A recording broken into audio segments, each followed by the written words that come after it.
Le parler en langue est une ancienne langue céleste, une langue des cieux, réservée aux citoyens de l'éternité. Il s'agit d'un don spirituel puissant qui connecte directement à Dieu.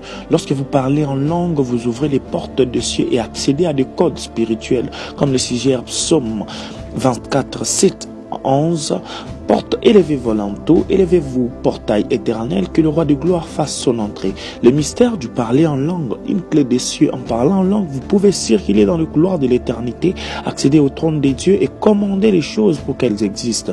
Ce don spirituel vous permet d'entrer dans des territoires spirituels, de renverser des projets de l'ennemi et de faire tomber les obstacles qui se dressent sur le chemin des bénédictions. Un combat spirituel, l'exemple de Daniel, rappelez-vous de Daniel, lorsqu'il priait, ses requêtes ont été bloquées par les démons de Perse. Cependant, l'ange envoyé pour l'aider a réprimandé le roi Darius dans une langue mystérieuse que seul Daniel pouvait comprendre. Cela démontre que le parler en langue est une arme puissante dans le combat spirituel. C'est un langage céleste qui permet de recevoir directement des révélations divines et de briser le chien spirituel. Le parler en langue est un don unique dans le royaume de Christ. Parmi les 9 dons spirituels mentionnés dans le Nouveau Testament, le parler en langue est le seul totalement nouveau dans le royaume de Christ. Il ne s'agit pas seulement d'un signe de la présence du Saint-Esprit, mais aussi d'une clé pour accéder aux réalités célestes. Alors, ne sous-estimez pas ces dons. Le parler en langue ouvre des dimensions spirituelles que l'intelligence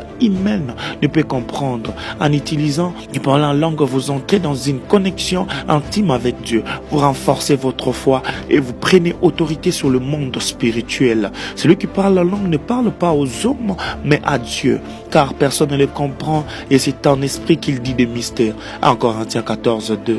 Que pensez-vous donc d'y parler en langue? L'avez-vous déjà expérimenté? Dites-le nous en commentaire.